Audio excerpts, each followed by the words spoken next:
Hello. Thank you for coming today. We're glad you could be here. I'm pleased to welcome to the stage Secretary Kennedy.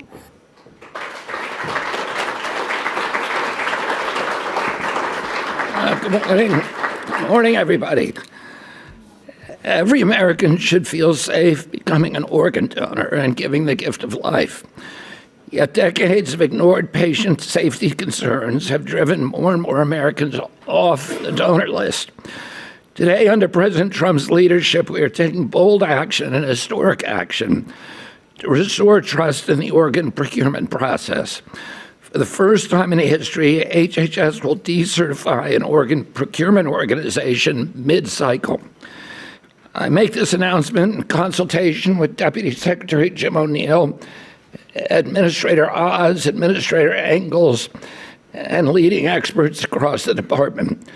We are acting because of years of documented patient safety data failures and repeated violations of federal requirements.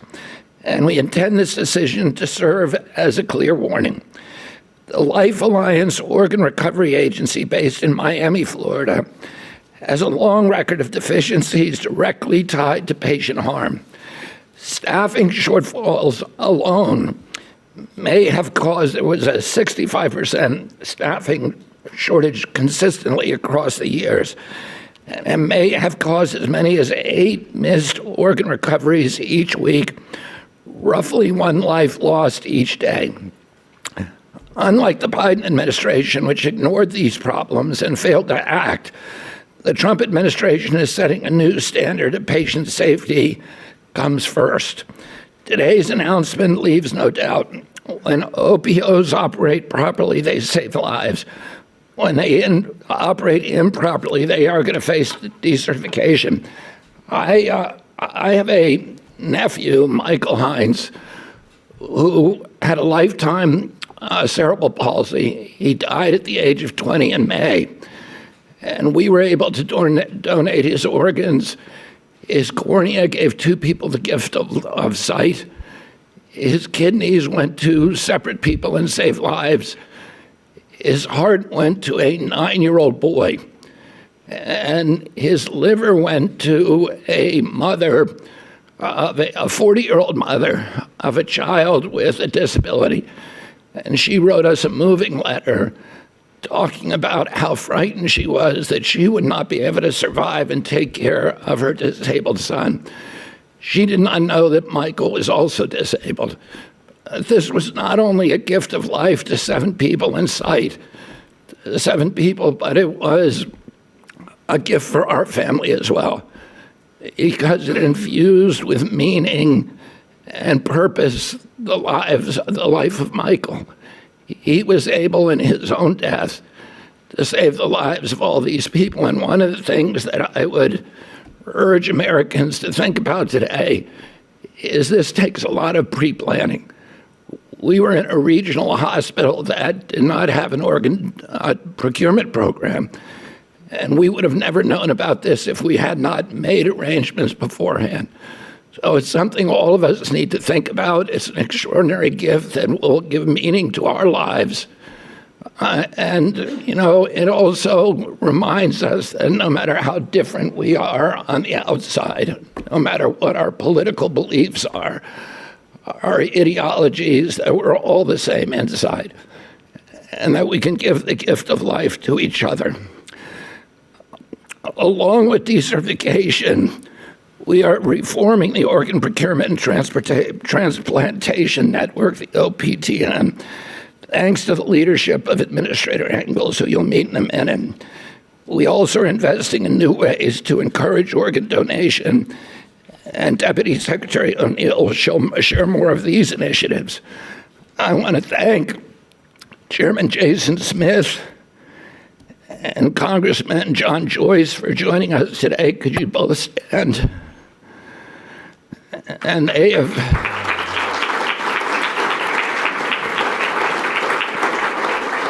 it was their leadership that alerted us, and their hard work that alerted us to this calamity happening in South Florida and other states as well.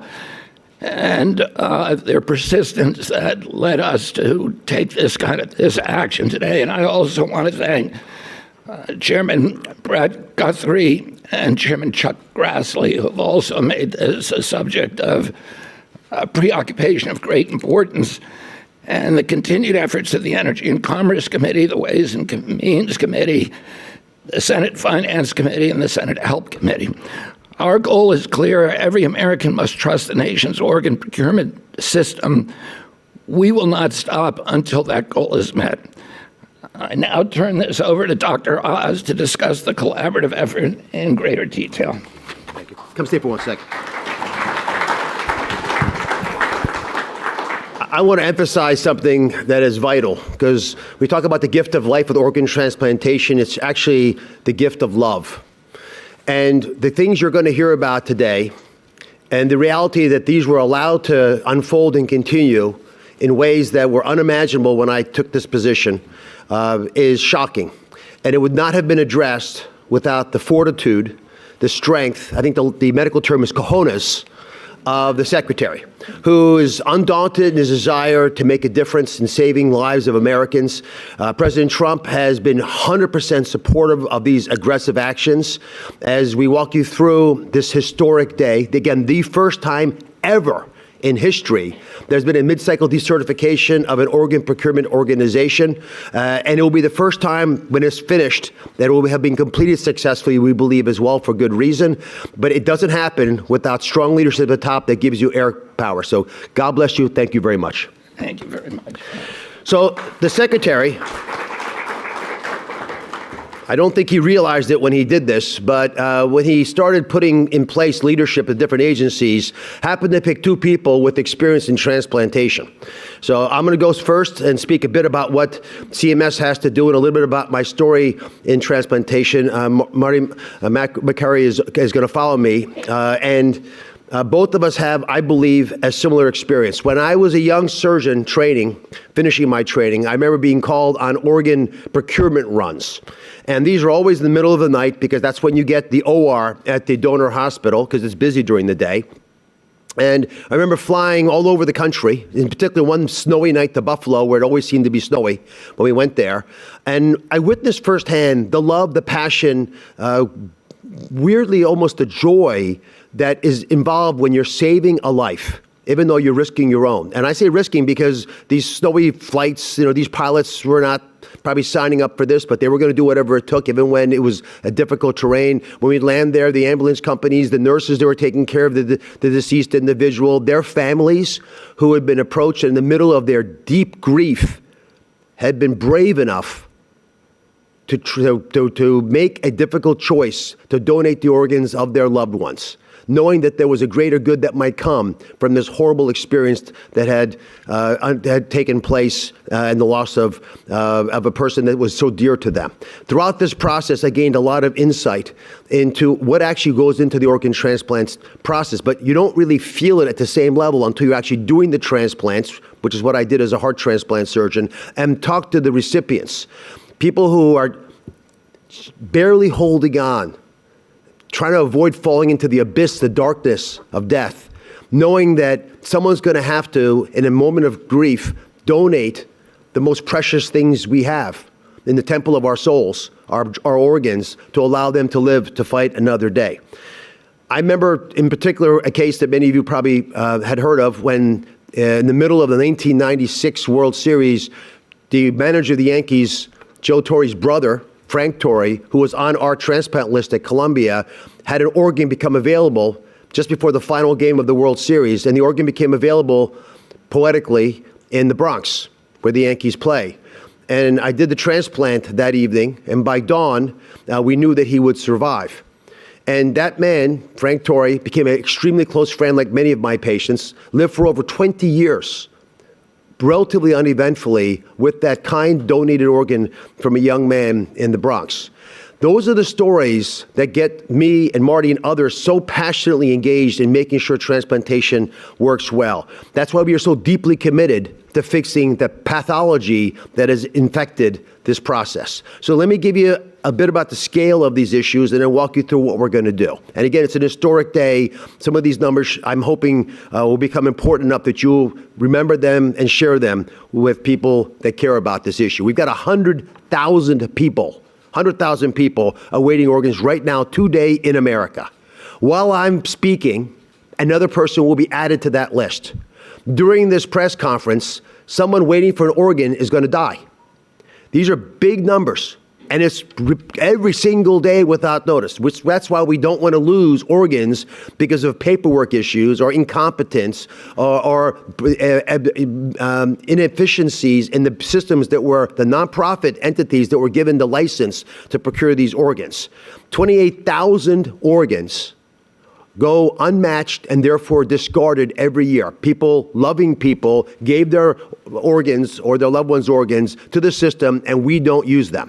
28,000 theoretically lives were lost, and there's huge financial cost as well, as you'll hear about later on when we don't use these organs, because the second-base solution, like dialysis, isn't nearly as good, but incredibly expensive.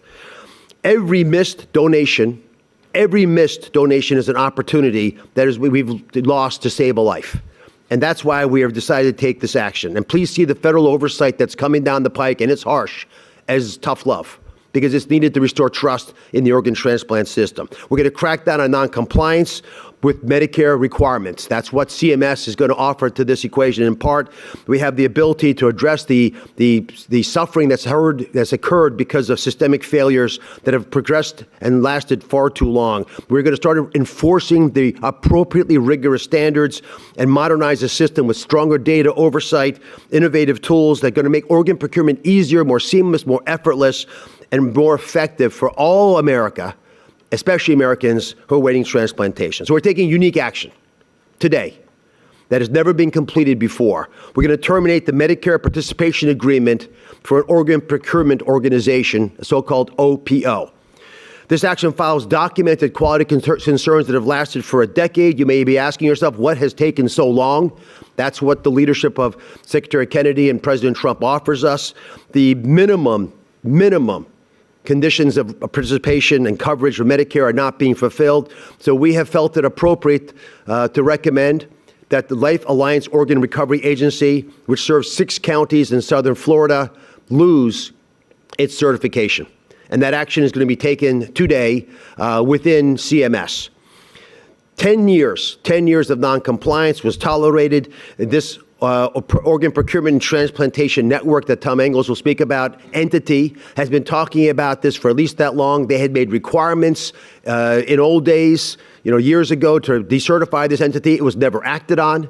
That group was replaced. And Administrator Engels is going to walk you through what the new group has also said, which is to decertify, which you are acting on. The underperformance as assessed by CMS, my organization, has confirmed this. We have lost organs for paperwork reasons. The wrong labeling has sent the wrong organ to the wrong place, all kinds of issues. And in as late as August, there was a process that we would hear more thoughts back. And HRSA was still unswayed. OPTN, this entity that governs the entire organization, still felt that the program was lacking. For that reason, we are decertifying them today, in part because there's inadequate training, inadequate effort to address the massive understaffing. They only are staffed probably at 2/3 where they should be. We want to ensure that every single American awaiting transplantation has a fair chance and begins to trust the system. Congress has thoughtfully and aggressively pursued some horrifying stories that have chilled some Americans' enthusiasm for donating organs. We are here today to tell you this system is safe.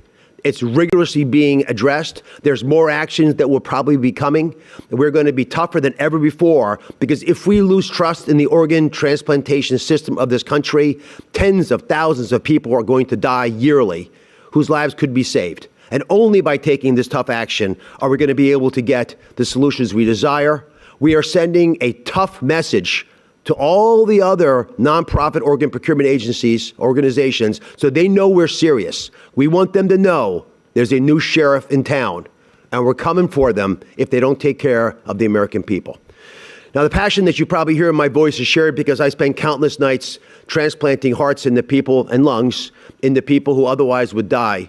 My close friend and colleague and the director of the FDA has also been involved in organ transplantation at Johns Hopkins, and I'd love to ask him to come up and share some of his passion for this area as well as we take you through the specific actions that are taking place today. Marty.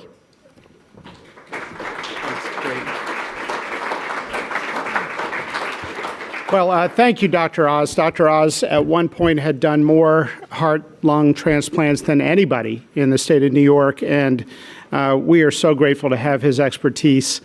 I want to just point out that we all want the same thing.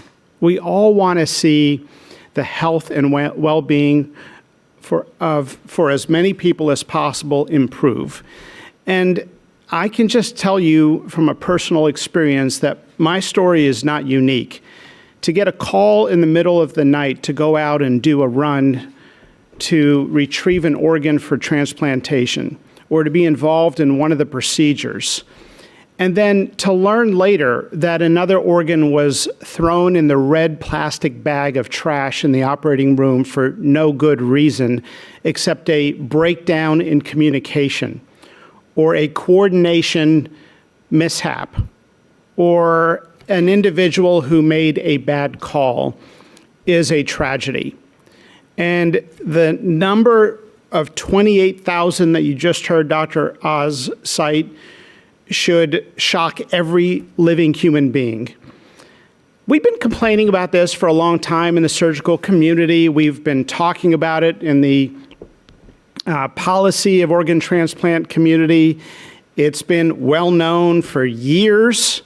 People have been talking about it, but nothing really has changed until now. This is the first time ever that we have seen an action initiated against an organ procurement organization. There's been too much lack of oversight and accountability.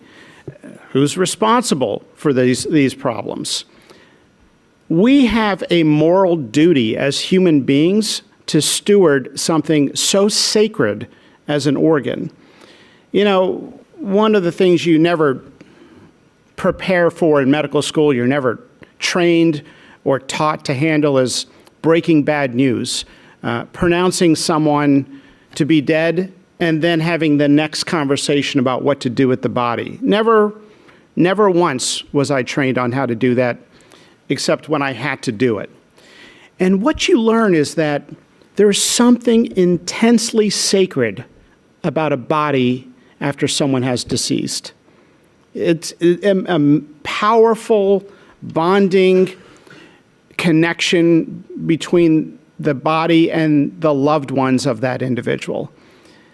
And so when somebody agrees to donate an organ, when a family agrees to allow part of that body to be used for medical science for the health of somebody else, we have a moral duty to be good stewards.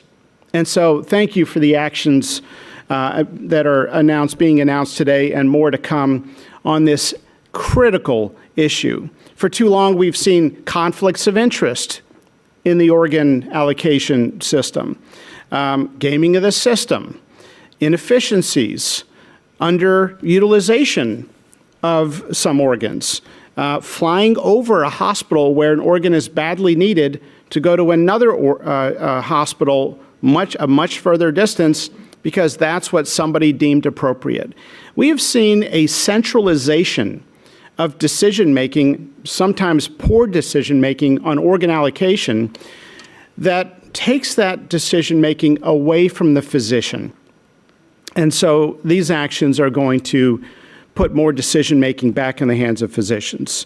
There have been data concerns. At the FDA, we're going to do everything we can to do our part. We have already taken action to change testing requirements so there doesn't have to be routine tuberculosis testing that takes time and further delays the transplantation of organs into individuals if a physician does not believe it's necessary. If they believe it's necessary, they can get it. But we are removing requirements that they say are slowing down the delivery of organs to donors. We have to listen to them. And so we are all connected and responsive, and we want to be responsive. There have been forced organ donations in other countries on vulnerable populations, and it's wrong. It's evil. It's dark. We don't have jurisdiction over what happens in other countries, but we have had complaints that other tissue products from individuals that may have been involved in forced organ transplantation against their will may be showing up in U.S. markets, including bone grafts or other tissue derivatives. Well, we are looking into those concerns, and if we find out that any of that is in fact happening, we will shut it down and use the full extent of the law to punish that sort of activity. You know, organ transplantation, when it happens, is beautiful to watch. When it works well, when you see somebody wake up from the procedure, it's one of the most miraculous and gorgeous things you can possibly see. Even as a burned out resident in the hospital, it will make you pause and just think broadly about the common good of humanity and the might of modern medicine. But when it goes wrong because of human error, it is something that is very offensive. We're hoping to rebuild public trust in so much of what we're doing. And so addressing this issue will, in my opinion, help us get to a path where we can rebuild the public trust that's necessary to increase organ donations, the number of people who designate themselves as organ donors. So I hope that is the ultimate goal from all of these important reforms that are being announced today. So thank you, Mr. Secretary. Thank you, Dr. Oz. And I want to introduce Tom Engels, who leads HRSA and is doing, gosh, what people have just talked about doing for a long time. He's done in the 6 months that he's been in office, and it's exciting. So thank you, Dr. Engels.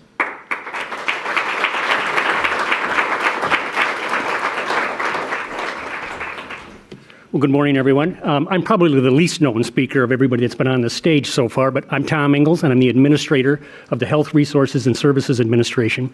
And I want to thank Secretary Kennedy and President Trump for their outstanding leadership on this and showing true action when action was really needed. I also want to thank my HRSA staff, Suma, Dr. Lynch, my Chief of Staff, Margaret Bush, Deputy Chief of Staff, Holly Walla, and the entire HRSA team. They have put tireless efforts into this, and they have been the real leaders in this, and they are the real heroes that I really want to acknowledge and thank. At the Health Resources and Services Administration, we know that when families make that difficult decision to say yes to a donation, they are entrusting us and the national organ system with their loved one's legacy. When safety lapses occur, trust is broken. And if families lose trust, fewer will choose donation. That is simply unacceptable, and we are here to fix it.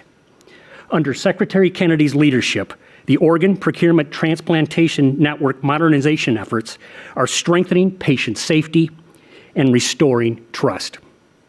Over the last 8 months, HRSA has led historic modernization of the Organ Procurement and Transplantation Network, transforming governance, transparency, technology, and accountability across the transplant system.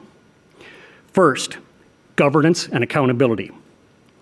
For the first time in 40 years, HRSA separated the OPTN board from its contractor and seated an independent 34-member board through a national special election with 83% voter participation, showing strong community engagement. Second, transparency and fairness. HRSA launched a public dashboard to improve transparency and increase oversight when organ allocation deviates from OPTN policy. This is called allocation out of sequence, which means patients were skipped over for their chance for a life-saving transplant. Third, policy reforms focused on safety. To strengthen both patient safety and fairness, HRSA directed the OPTN to review and change multiple key policy concerns, including the unfair allocation out of sequence procurement safety through clear policy directives.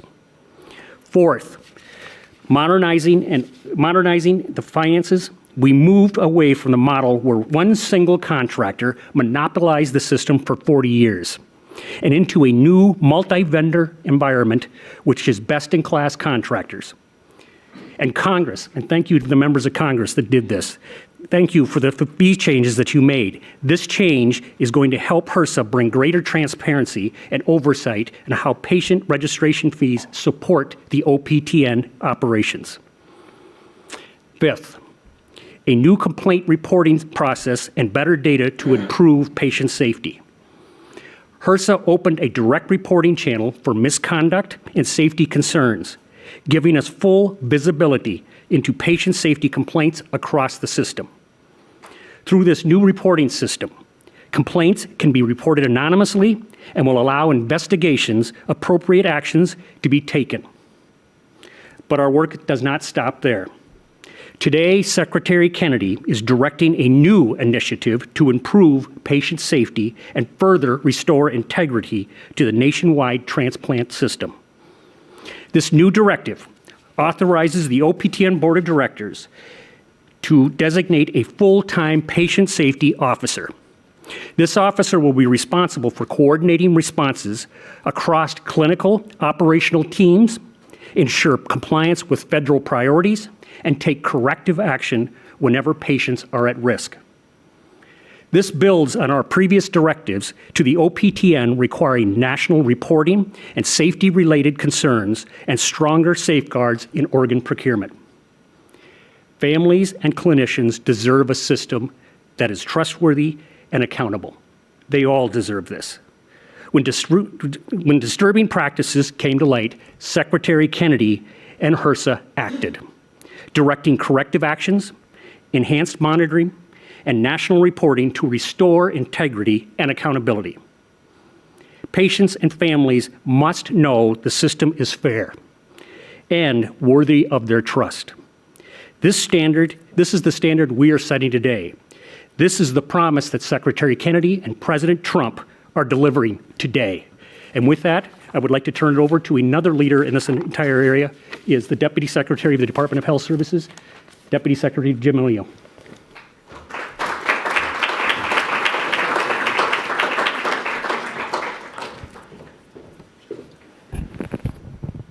What is sacred?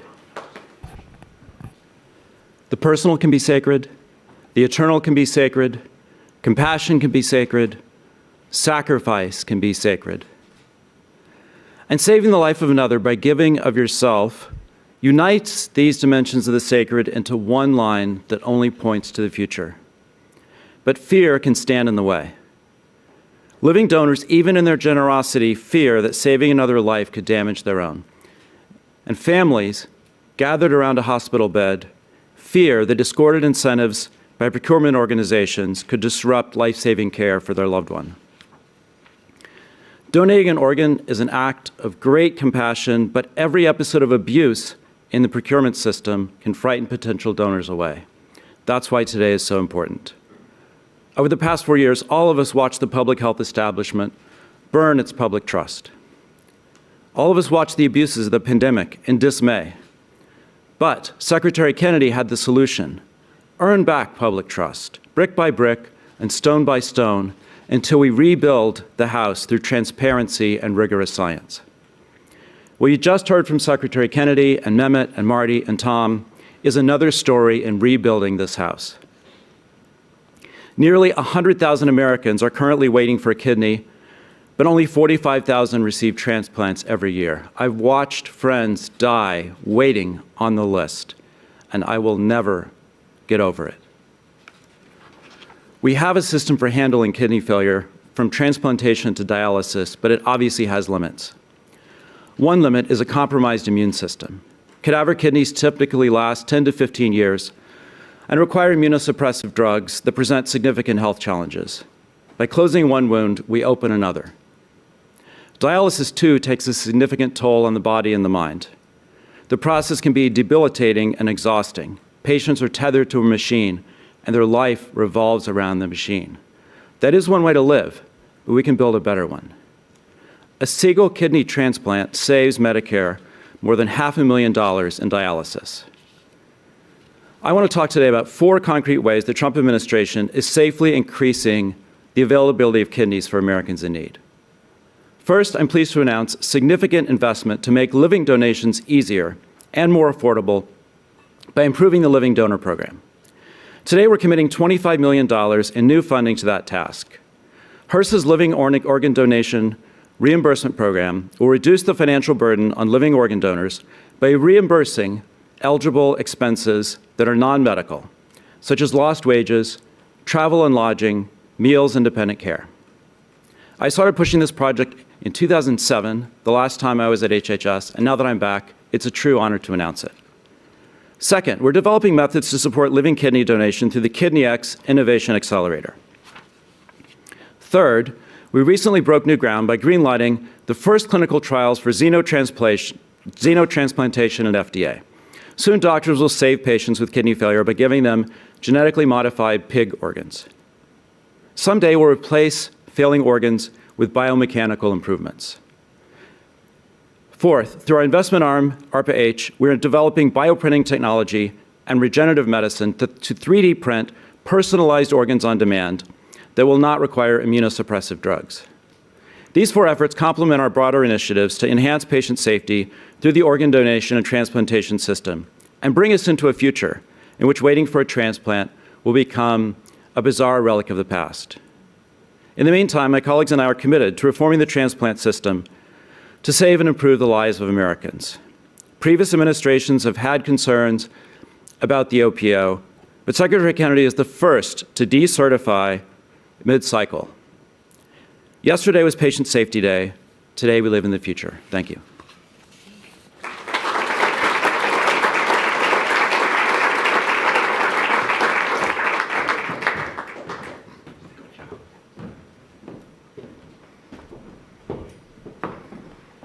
Okay, we're going to take some questions from the press.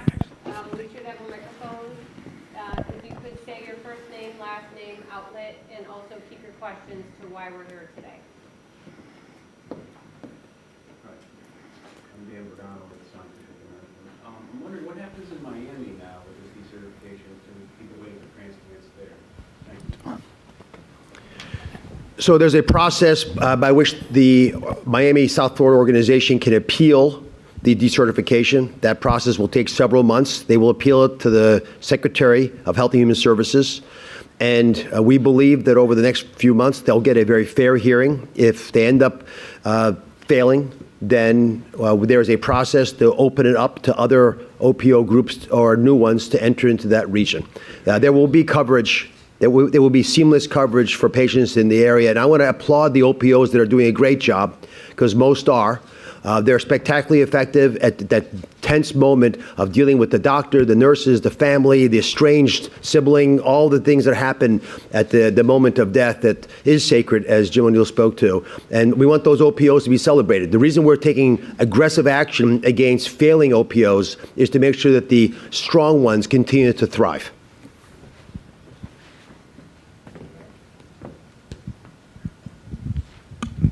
Thank you. Mary Margaret with Daily Wire. I was hoping you could expand a little more on some of these steps you've taken to make sure that we're not harvesting organs from living patients like so many people are concerned about. Well, our team has done an extensive investigation in all this, and the OPTN, when they made this recommendation, this was not an easy recommendation for them to make. But now we are seeing and have done investigations in other areas. We have put corrective action in place. The OPTN board is following those corrective action plans, and they're making sure that those OPOs that are operating in those areas are going to be compliant in those areas. Any other questions? Hi, I'm Lauren Brensel with Politico. Can you talk a little bit more about 3D printing personalized organs on demand and how that will impact patients? Yeah, so ARPA-H is one of our investment arms. It was created by Congress a few years ago. to make non-dilutive investments in innovative technologies that will improve health. And we're using that to deploy money to figure out ways to make artificial organs that will be a better solution than donations.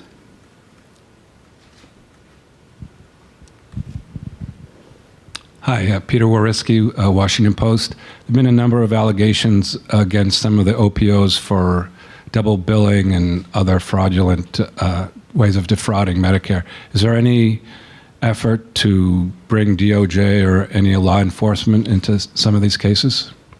We're aware of the allegations. Just to get everyone on the same page, OPOs are paid for the costs. They're nonprofits. They're paid for the costs incurred when they procure organs. We do have OPOs held accountable to the standards of the other OPOs.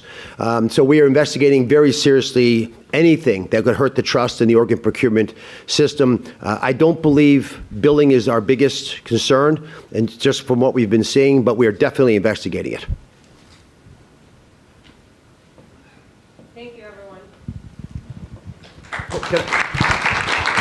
If I could ask Dr. Lynch and Suma come up, and members of Congress, Jason, John, coming up, just get a foot. The hard work of Dr. Lynch and Suma should be acknowledged. Jim mentioned them, but they have really been leaders in the field with Tom Engels. Thank you.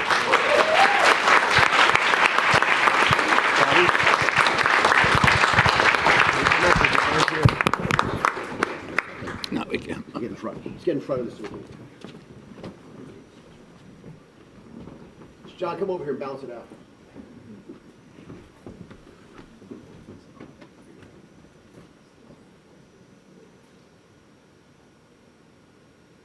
Make sure you look at that big camera in the back. We go for 1, 2, 3, and 1, 2, 3. Did Dr. Lynch look happy over there? Tough man. Get a tough man to do.